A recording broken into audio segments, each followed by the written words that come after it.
Welcome back to another Tech for Gamers tutorial. In this video, I'm going to show you how you can download and install the Ryse Son of Rome game on your PC. So let's get started right away.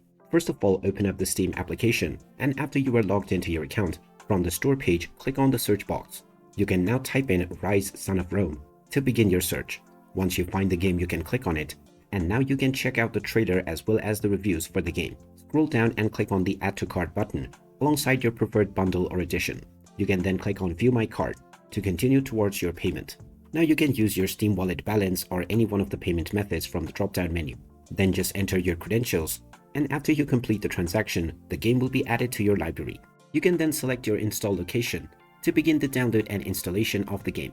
Once it is done, you may start enjoying the Ryse Son of Rome game on your PC. So there you have it. That is how easy it is to download and install Ryse Son of Rome.